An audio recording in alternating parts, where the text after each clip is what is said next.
ఓం శాంతి 31/1/2025 మధురమైన పిల్లలు, పుణ్యాత్మగా అవ్వాలంటే మీ లెక్కాపత్రాన్ని చెక్ చేసుకోండి. ఏ పాపమూ జరగటం లేదు కదా? సత్యఖాతా జమ అయి ఉందా? ప్రశ్న: అన్నింటికన్నా పెద్ద పాపం ఏది? జవాబు: ఎవరిపైనైనా చెడు దృష్టి ఉంచడం. ఇది అన్నింటికన్నా పెద్ద పాపం. పుణ్యాత్మగా తయారవుతున్న పిల్లలైన మీరు ఎవరిపైనా చెడు దృష్టిని, వికారీ దృష్టిని ఉంచకూడదు. చెక్ చేసుకోవాలి.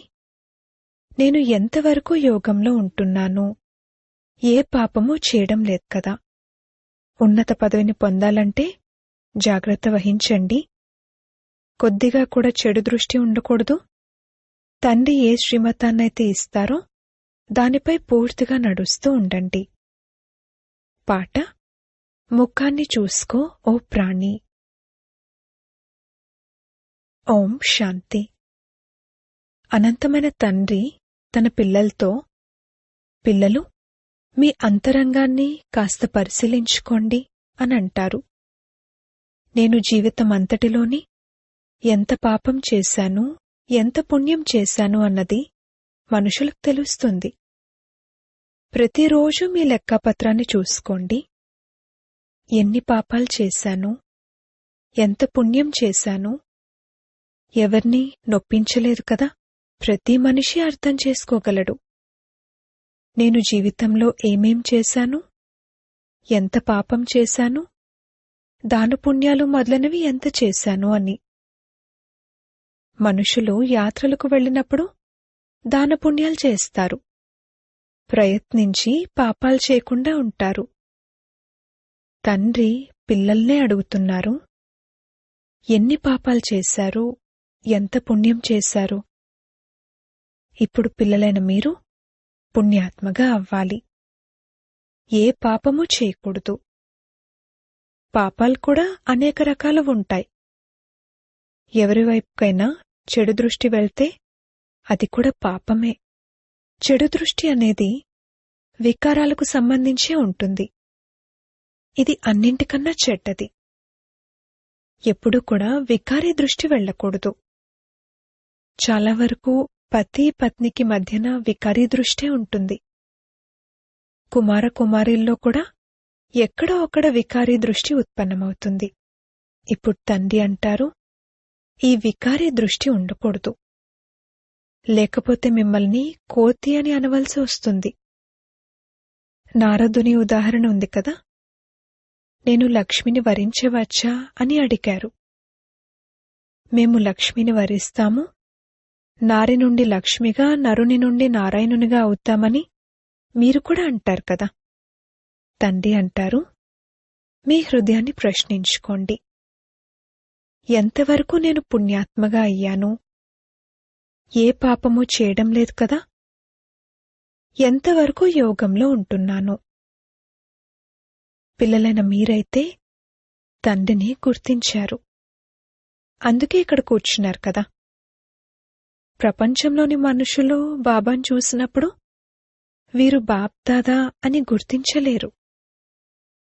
పరంపిత పరమాత్మ బ్రహ్మలోకి ప్రవేశించి మనకు అవినాశీ జ్ఞానరత్నాల ఖజానాను ఇస్తారని బ్రాహ్మణ పిల్లలైన మీకు తెలుసు. మనుషుల వద్ద వినాశీ ధనం ఉంటుంది, దానినే దానం చేస్తారు. అవి రాళ్ల వంటివి, ఇవి జ్ఞానరత్నాలు. జ్ఞానసాగరుడైన తండ్రి వద్దనే రత్నాలున్నాయి. ఈ ఒక్కొక్క రత్నం లక్షల రూపాయల విలువైనది. రత్నాకరుడైన తండ్రి నుండి జ్ఞానరత్నాలను ధారణ చేసి తిరిగి ఆ రత్నాలను దానం చేయాలి. ఎవరు ఎంతగా తీసుకుంటారో మరియు ఇస్తారో వారు అంత ఉన్నత పదవిని పొందుతారు. తండ్రి అర్థం చేయిస్తున్నారు, మీ లోపల చూసుకోండి. నేను ఎన్ని పాపాలు చేశాను? ఇప్పుడిక ఏ పాపమూ జరగడం లేదు కదా? కొద్దిగా కూడా చెడు దృష్టి ఉండకూడదు. తండ్రి ఏ శ్రీమతాన్నైతే ఇస్తారో దానిపై పూర్తిగా నడుస్తూ ఉండాలి. ఆ జాగ్రత్త వహించాలి. మాయా తుఫాన్లు వచ్చినా కాని కర్మేంద్రియాల ద్వారా ఏ వికర్మలు చేయకూడదు. ఎవరివైపైనా చెడు దృష్టి వెళ్తే వారి ఎదురుగా నిలబడకూడదు కూడా. వెంటనే అక్కడి నుండి వెళ్ళిపోవాలి. వీరికి చెడు దృష్టి ఉంది అని తెలిసిపోతుంది. ఒకవేళ ఉన్నత పదవిని పొందాలంటే చాలా జాగ్రత్తగా ఉండాలి.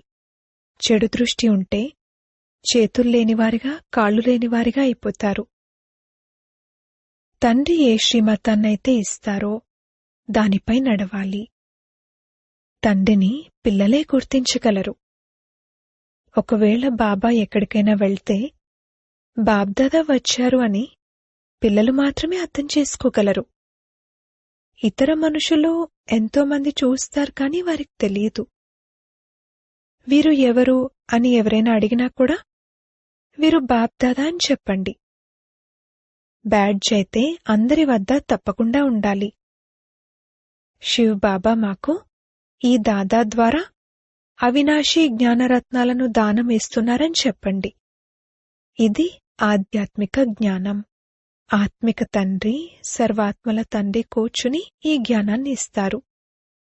శివ భగవాన్ వాచ. గీతలో శ్రీకృష్ణ భగవాన్ వాచ అన్నది తప్పు. జ్ఞానసాగరుడు పతితపావనుడు అని శివుణ్ణే అంటారు. జ్ఞానం ద్వారానే సద్గతి లభిస్తుంది.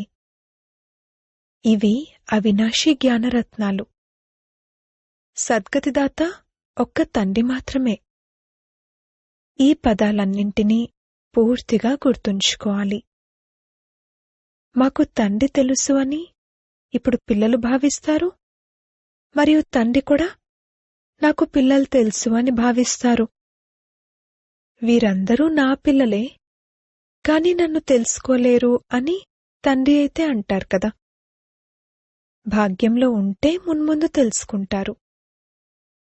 ఒకవేళ బాబా ఎక్కడికైనా వెళ్తే వీరు ఎవరు అని ఎవరైనా అడిగితే తప్పకుండా శుద్ధ భావంతోనే అడుగుతారు. అప్పుడు వీరు బాబ్దాదా అని చెప్పండి. అనంతమైన తండ్రి నిరాకారుడు. వారు ఎప్పటి వరకైతే సాకారంలోకి రారో అప్పటి వరకు వారసత్వం ఎలా లభిస్తుంది? కావున శివ్ బాబా ప్రజాపిత బ్రహ్మ ద్వారా దత్తత తీసుకుని వారసత్వాన్ని ఇస్తారు. వీరు ప్రజాపిత బ్రహ్మ మరియు వీరు బీకేలు. చదివించేవారు జ్ఞానసాగరుడు. వారి నుండే వారసత్వం లభిస్తుంది.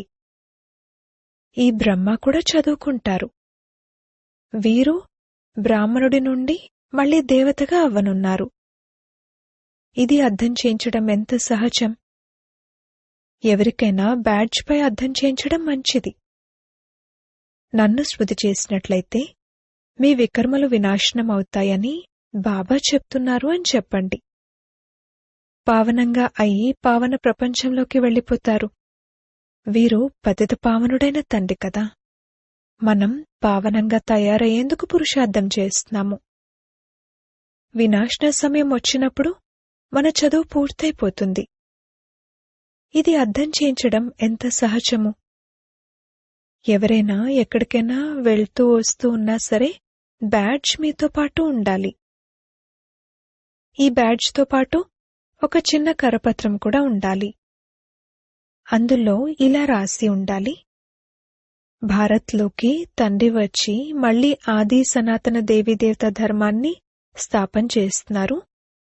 మిగిలిన అనేక ధర్మాలన్నీ ఈ మహాభారత యుద్ధం ద్వారా కల్పపూర్వం వల్లే డ్రామా ప్లాన్ అనుసారంగా అంతమైపోతాయి. ఇటువంటి కరపత్రాలు 2-4 లక్షలు ముద్రించబడి ఉండాలి. తద్వారా ఎవరికైనా కరపత్రాలను ఇవ్వచ్చు. పైన త్రిమూర్తి చిత్రం ఉండాలి. ఇంకొక వైపు సెంటర్ల చిరునామాలు ఉండాలి. పిల్లలకు రోజంతా సేవా ఆలోచనలు నడుస్తూ ఉండాలి. పిల్లలు పాట విన్నారు. ఈ రోజు మొత్తంలో మా అవస్థ ఎలా ఉంది అని రోజు మీ లెక్కాపత్రాన్ని చూసుకోవాలి. రోజూ రాత్రివేళ తమ రోజంతటి లెక్కను కూర్చుని రాసుకునేవారిని ఎంతోమందిని బాబా చూశారు. ఏ చెడు పని చేయలేదు కదా అని వారు చెక్ చేసుకుంటారు. మొత్తం రాస్తారు. మంచి జీవిత చరిత్ర రాసి ఉన్నట్లయితే తర్వాత వారు కూడా దాన్ని చదివి నేర్చుకుంటారు అని భావిస్తారు. ఇలా రాసుకునేవారు మంచి వ్యక్తులే ఉంటారు, కాని అందరూ వికారులుగానే ఉంటారు. ఇక్కడైతే ఆ విషయం లేదు. మీరు మీ లెక్కాపత్రాన్ని రోజూ చూసుకోండి. తర్వాత బాబా వద్దకు దాన్ని పంపించాలి. అప్పుడు ఉన్నతి బావుంటుంది, మరియు భయం కూడా ఉంటుంది. అంతా స్పష్టంగా రాయాలి. ఈరోజు నాకు చెడు దృష్టి కలిగింది, ఇలా జరిగింది, అలా జరిగింది. ఎవరైతే ఇతరులకు దుఃఖాన్ని ఇస్తారో వారిని బాబా దుఃఖమిచ్చేవారు అని అంటారు. జన్మ జన్మాంతరాల పాపాలు మీ తలపై ఉన్నాయి. ఇప్పుడు మీరు స్మృతి బలంతో పాపాల భారాన్ని దించుకోవాలి. అందుకే రోజూ చూసుకోవాలి, నేను రోజంతట్లో ఎవరికీ దుఃఖాన్ని ఇవ్వలేదు కదా, దీనివల్ల పాపం తయారవుతుంది. తండ్రి అంటారు, పిల్లలు ఎవరికీ దుఃఖం ఇవ్వకండి. స్వయాన్ని పూర్తిగా చెక్ చేసుకోండి. నేను ఎంత పాపం చేశాను, ఎంత పుణ్యం చేశాను.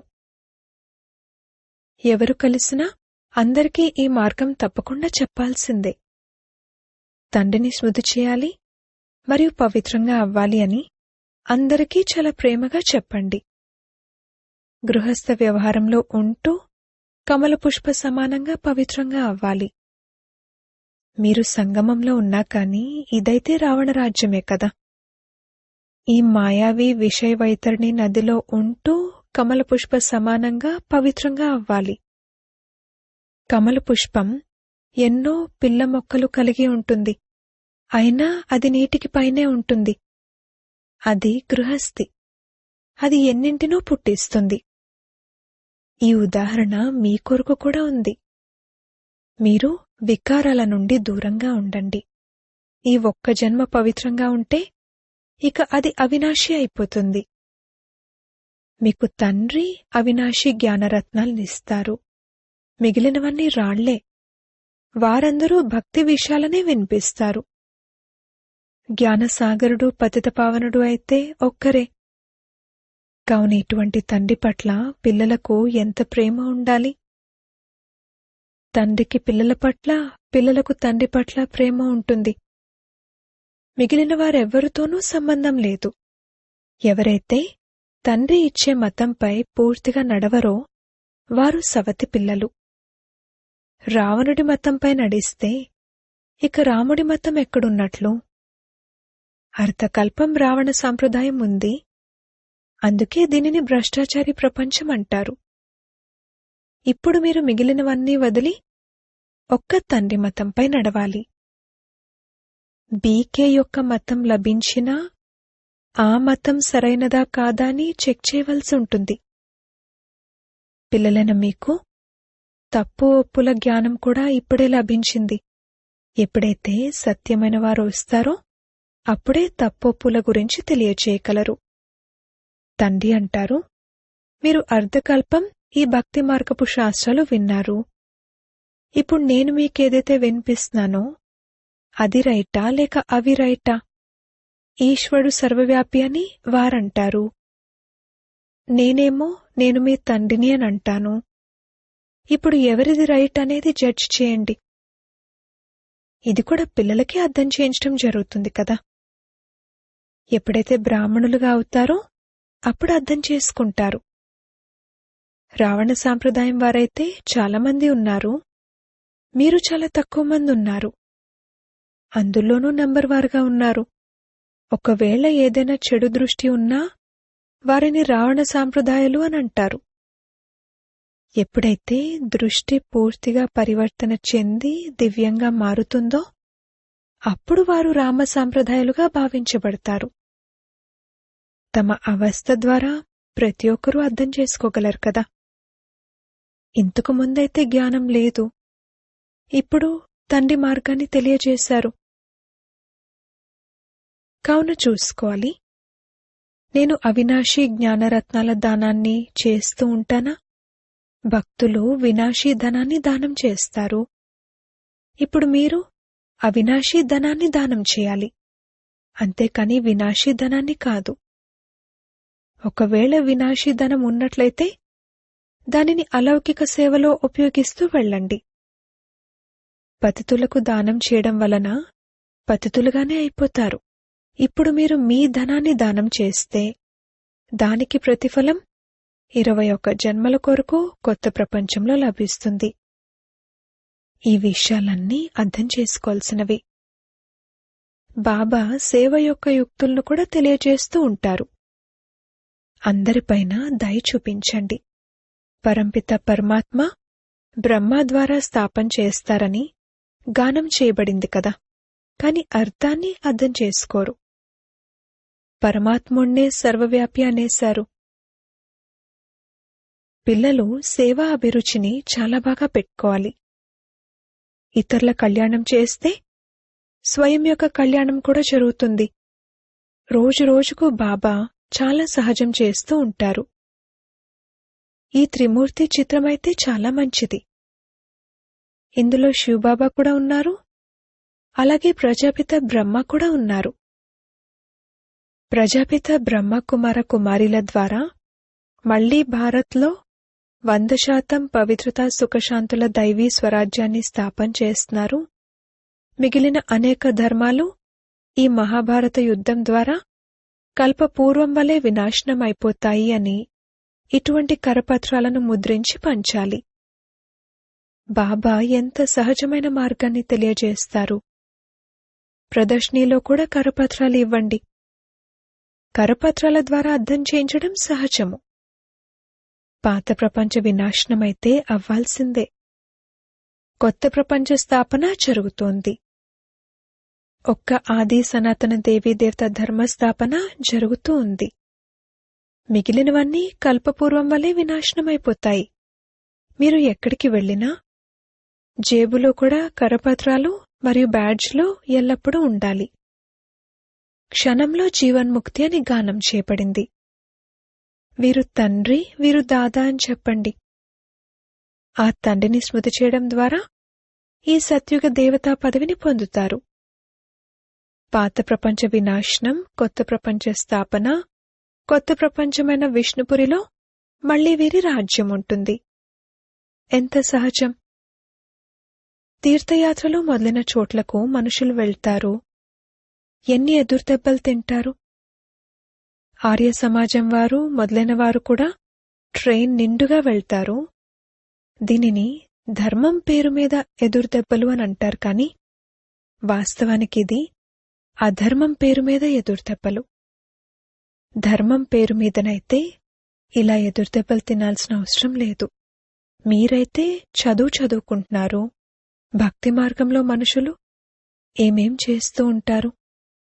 ముఖాన్ని చూసుకో ప్రాణి అని పిల్లలు పాటలో కూడా విన్నారు. ముఖాన్ని ఈ రకంగా మీరు తప్పింకెవరూ చూసుకోలేరు. భగవంతునికి కూడా మీరు చూపించవచ్చు. ఇవి జ్ఞానం యొక్క విషయాలు. మీరు మనుషుల నుండి దేవతలుగా, పాపాత్ముల నుండి పుణ్యాత్ములుగా అవుతారు. ప్రపంచానికి ఈ విషయాల గురించి అసలు తెలియదు. ఈ లక్ష్మీనారాయణలు స్వర్గానికి యజమానులుగా ఎలా అయ్యారో ఇది ఎవ్వరికీ తెలియదు. పిల్లలైన మీకైతే అంతా తెలుసు. ఎవరి బుద్ధికైనా బాణం తగిలితే వారి నావ తీరానికి చేరుకుంటుంది. అచ్చా, మధురాతి మధురమైన సిక్కిలదే పిల్లలకు మాతాపితా బాప్దాదాల ప్రియ స్మృతులు మరియు గుడ్ మార్నింగ్. ఆత్మిక పిల్లలకు ఆత్మిక తండ్రి నమస్తే. ధారణ కొరకు ముఖ్య సారము. మొదటి పాయింట్, ఒకవేళ వినాశీ ధనం ఉన్నట్లయితే దాన్ని సఫలం చేసేందుకు అలౌకిక సేవలో ఉపయోగించాలి. అవినాశీ ధనం యొక్క దానం కూడా తప్పకుండా చేయాలి. రెండవ పాయింట్, తమ లెక్కాపత్రంలో చూసుకోవాలి, నా అవస్థ ఎలా ఉంది. మొత్తం రోజంతట్లో ఎటువంటి చెడు పని జరగడం లేదు కదా, ఇతరులకు దుఃఖాన్ని ఇవ్వడం లేదు కదా, ఎవరిపైనా చెడు దృష్టి వెళ్లడం లేదు కదా. వరదానము: డబల్ లైట్గా అయి సర్వ సమస్యలను హైజంప్ చేసి దాటివేసే తీవ్ర పురుషార్థి భవ. సదా స్వయాన్ని అమూల్యరత్నంగా భావిస్తూ బాబ్దాదాల హృదయం రూపీ డిబ్బిలా ఉండండి, అనగా సదా తండ్రి స్మృతిలో ఇమిడి ఉండండి. అప్పుడు ఏ విషయంలోనూ కష్టాన్ని అనుభవం చేయరు. అన్ని భారాలు సమాప్తమైపోతాయి. ఈ సహజయోగం ద్వారానే డబల్ లైట్గా అయి పురుషార్థంలో హైజంప్ చేసి తీవ్ర పురుషార్థులుగా అయిపోతారు. ఎప్పుడైనా ఏదైనా కష్టం అనుభవం అయితే తండ్రి ఎదురుగా కూర్చుండిపోండి మరియు బాబ్దాదా యొక్క వరదానాల హస్తాన్ని స్వయంపై అనుభవం చేయండి. దీని ద్వారా క్షణంలో సర్వ సమస్యల పరిష్కారము లభిస్తుంది. స్లోగన్: సహయోగ శక్తి అసంభవాన్ని కూడా సంభవం చేస్తుంది. ఇదే రక్షణ యొక్క కోట. మీ శక్తిశాలి మనస ద్వారా సకాష్ ఇచ్చే సేవ చేయండి. సమయం అనుసారంగా నలువైపులా సకాష్ ఇచ్చే, వైబ్రేషన్లు ఇచ్చే మనసా ద్వారా వాయుమండలాన్ని తయారు చేసే కార్యం చేయాలి. ఇప్పుడు ఈ సేవ యొక్క అవసరమే ఉంది. ఏ విధంగా సాకార రూపంలో చూశారో, ఏదైనా ఇటువంటి అలతో కూడిన సమయం వచ్చినప్పుడు రాత్రింబవళ్లు సకాష్ ఇవ్వడం, బలహీనంగా ఉన్నవారిలో బలాన్ని నింపడం పట్ల అటెన్షన్ ఉండేది. సమయాన్ని కేటాయించి ఆత్మలకు సకాష్ ఇచ్చే సేవ జరుగుతూ ఉండేది. అలా ఫాలో ఫాదర్ చేయండి. ఓం శాంతి.